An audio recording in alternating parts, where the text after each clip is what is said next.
Comme 6 milliards de personnes à travers le monde, Madame Dupont, consommatrice de 35 ans, a un impact sur son environnement. Par ses petits gestes du quotidien, elle est une actrice active du phénomène de mondialisation. Son jean est teint en Italie, coupé et assemblé en Tunisie à partir d'un coton béninois avec une fermeture éclair japonaise. Son café italien, acheté à la supérette du quartier, est en réalité torréfié en Hollande et importé du Costa Rica. Son téléphone portable de marque finlandaise est fabriqué en Asie, composé de matériaux canadiens et congolais qui lui permettent entre autres de téléphoner à sa sœur qui vit en Australie. Sans sortir de chez elle et sans le savoir, Madame Dupont a fait son premier tour du monde de la journée. Madame Dupont fait partie des 10% de la population mondiale qui détient 85% des richesses. Actuellement, plus de la moitié de l'humanité se trouve dans une situation de grande pauvreté. 2 personnes sur 5 vivent avec moins de 2 $ par jour.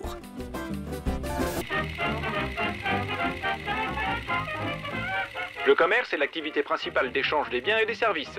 Il a pour moteur la satisfaction des multiples besoins de l'homme. Il a débuté sous forme de troc et s'est ensuite modernisé grâce à la monnaie. Des premières pièces de nos aïeux aux transactions numériques du XXIe siècle. Les moyens de paiement n'ont eu de cesse d'évoluer parallèlement au développement des moyens de transport et de communication. Les origines du commerce sont donc très anciennes et internationales. Depuis ses prémices, il a toutefois généré d'importants écarts de richesse entre les pays du Nord et ceux du Sud. De nombreux facteurs culturels, économiques, politiques et sociaux expliquent qu'ils ne se sont jamais résorbés. Même aujourd'hui, l'organisation du commerce se fait souvent à l'insu des consommateurs comme à celle des petits producteurs, au profit d'intermédiaires puissants imposant leurs règles. Le commerce est devenu ainsi un strict enjeu de pouvoir et de profit privé lié à la spéculation à court terme, le plus souvent inéquitable.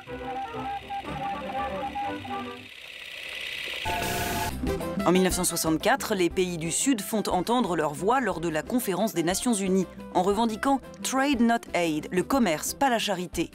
Ils réclament un nouvel ordre économique mondial suite à un effondrement des cours du café. Cette manifestation servira de déclencheur à l'émergence de mouvements solidaires dans la continuité d'actions humanistes et religieuses plus anciennes. Dès 1942, l'ONG Oxfam voit le jour en Grande-Bretagne. En 1969, le premier magasin commerce équitable ouvre ses portes aux Pays-Bas. 2 ans plus tard, il y en aura 120. En 1974, la première boutique artisan du monde ouvre ses portes en France. C'est en 1988 qu'est créé le label Max Havelaar, tiré du nom d'un personnage de roman qui dénonçait l'exploitation de la main-d'œuvre dans les colonies hollandaises. Grâce à la reconnaissance de son logo, les produits sortent peu à peu du cercle militant pour pénétrer la distribution classique. En parallèle, les pays du Sud s'organisent. Les petits producteurs se regroupent en coopératives pour trouver directement de nouveaux marchés au Nord à des conditions plus équitables. Les coopératives commercent ainsi dans de meilleures conditions avec les acheteurs du Nord. En 1989, la fin des accords internationaux sur le prix des matières premières fait plonger les cours. La coopérative Coocafé est née de cette crise. Les producteurs ont trouvé dans leur regroupement une alternative à la vente de leurs terres et ont ainsi pu stabiliser l'économie locale du café qui, sinon, aurait disparu. Le commerce équitable lutte à sa manière contre la pauvreté en donnant aux plus démunis les moyens de vivre dignement de leur travail. Le commerce équitable est plus qu'une relation commerciale entre un acheteur et un producteur, c'est un partenariat fondé sur le dialogue, la transparence et le respect. L'objectif, c'est de parvenir à une plus grande équité dans le commerce mondial.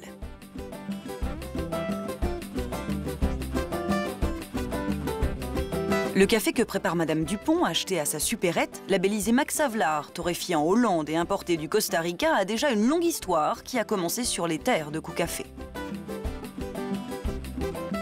Créé en mars 1988, l'objectif principal de Coocafé est de soutenir la production agricole locale en prenant en charge les aspects administratifs et commerciaux. Aujourd'hui, Coocafé regroupe 10 coopératives situées aux 4 coins du Costa Rica. En tout, 6200 producteurs et membres de leur famille sont concernés. Le café représente 90% de la production. Une partie est labellisée Max Havelaar, le reste est vendu sur le circuit traditionnel. Dans les pays du Sud, le commerce équitable s'organise en général selon 2 niveaux. Les producteurs mettent en commun leurs produits dans le cadre de coopératives, qui les transmettent à des coopératives de second niveau, comme Cocafé. Les produits équitables continuent leur voyage dans les pays occidentaux, où il existe 2 circuits de distribution. La filière intégrée, qui concerne uniquement des organisations du commerce équitable, et la filière non intégrée, qui inclut des structures de commerce traditionnelles. En résumé, il existe des producteurs regroupés en coopératives, souvent en relation avec des coopératives de second niveau. Ils conditionnent pour l'exportation vers des centrales d'achat ou des importateurs pour des boutiques de commerce équitable. C'est la filière dite intégrée. On la distingue de la filière dite non intégrée, les détaillants traditionnels. La WFTO, qui est l'Organisation mondiale du commerce équitable, garantit que les organisations de producteurs, les importateurs et les distributeurs sont des organisations de commerce équitable. On retrouve dans la filière intégrée les boutiques ADM, Altermundi, etc. et d'autres réseaux tels que les Biocoop ou encore Minga, qui refusent la commercialisation en supermarché. En France, ces structures sont membres de la plateforme pour le commerce équitable. Il faut savoir qu'il n'existe pas de label officiel et unique du commerce équitable, mais un travail en ce sens est en cours avec l'AFNOR. Les référentiels actuels sont privés et les garanties qu'ils proposent s'appliquent soit aux structures de la filière intégrée, soit aux produits. Ils sont labellisés par Flowcert selon les standards internationaux. Son logo, que l'on retrouve partout dans le monde, est promu en France par l'association Max Havelaar. Il existe également d'autres labels, comme EcoCert équitable, Bio solidaire ou Bio équitable. Y sobre eso nosotros tenemos también pues, un control, digamos, de quiénes son los que producen los productos para el comercio justo. Pero además de eso, existe el control que viene del Fair Trade Labeling Organization, FLO, que se encarga de controlar a los grupos que ellos supervisan a Cocafé. Entonces ellos vienen una vez al año y revisan que nosotros realmente estamos vendiendo café de productores de la cooperativa nuestra, de comercio justo, que hacemos que el dinero que llega del mercado es transparentemente manejado hasta que llegue a la cooperativa, al productor, que Cocafé no está dejándose ese dinero. Entonces sí tenemos un monitoreo de parte de FLO de que nosotros realmente estamos cumpliendo con los principios del comercio justo. Nuestras utilidades netas son bajas, $50.000 de utilidades o de ganancias, que a su vez también las distribuimos dentro de las cooperativas. Pero básicamente Cocafé trata de hacer el mejor negocio posible para las cooperativas y para los productores, y funcionamos como facilitador más que todo. Tenemos acceso al mercado que antes no teníamos. Digamos. Hoy estamos comercializando cerca del 70% del café de las cooperativas, cuando al principio solamente era tal vez un 10%. La cosecha pasada vendimos, de 10 millones de libras de café, vendimos 3 millones en el mercado justo. Esos 3 millones de libras generaron un beneficio adicional de más o menos $1 millón para los productores. Definitivamente, en comercio justo el precio es una gran diferencia, pero hay otras cosas que valen tanto o a veces o más que el mismo precio que se paga por el producto. Sin embargo, desde ahora se vienen haciendo esfuerzos en lo que es la parte de bienestar social. Por ejemplo, acabamos de aprobar un proyecto para meter equipos nuevos a las casas, todo lo que tiene que ver con electrodomésticos nuevos, ahora lavadoras, refrigeradoras, todo lo que ocupa una casa. Tenemos 10 muchachos estudiando en secundaria, la cooperativa les da una pequeña beca, muy poquita, pero les va ayudando para que vayan estudiando. Hay otra muchacha en la universidad ya.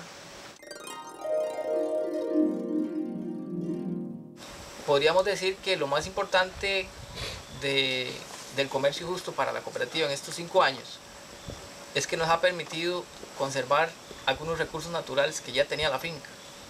Hablo bosque, hablo tierra, que está todo, el 100% de la tierra que empezó, la tenemos ahora. Un tiers du Costa Rica est couvert par des parcs naturels protégés. Conscient de la fragilité de ce patrimoine, Cucafé a fait de la protection de l'environnement une de ses priorités. Pour limiter son empreinte écologique, les eaux usées sont ainsi filtrées dans des bassins avant d'être rejetées dans le lac dont elles sont extraites. Les coquilles de noix de macadamia sont recyclées en combustible. L'écosse des grains de café se transforme en compost sous l'action des lombrics. Cet engrais naturel sert pour la reforestation de plus de 300 hectares de forêt en partenariat avec le WWF.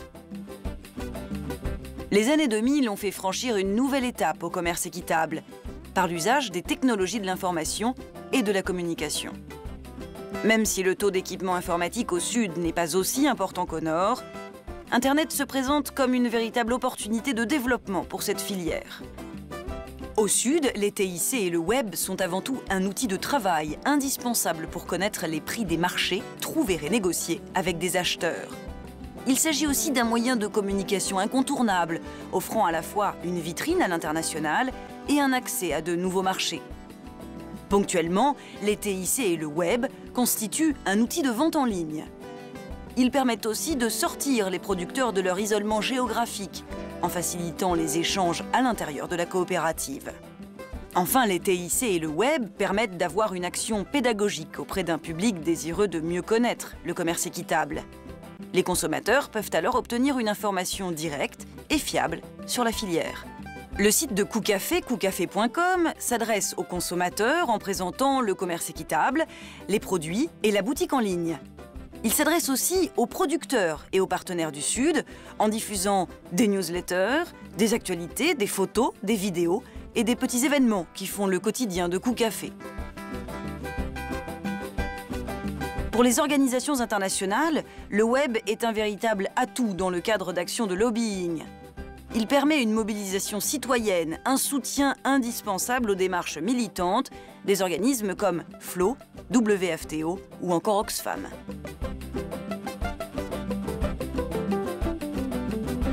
Aujourd'hui, le commerce équitable s'inscrit dans le mouvement plus large de promotion d'une consommation responsable. Par le soutien aux productions locales et traditionnelles, au sud comme au nord, ce mouvement s'inscrit de plein pied dans la dynamique du développement durable, par l'attention portée aux problématiques du social, de l'économique et de l'environnement. Et ce, quelle que soit la zone géographique concernée.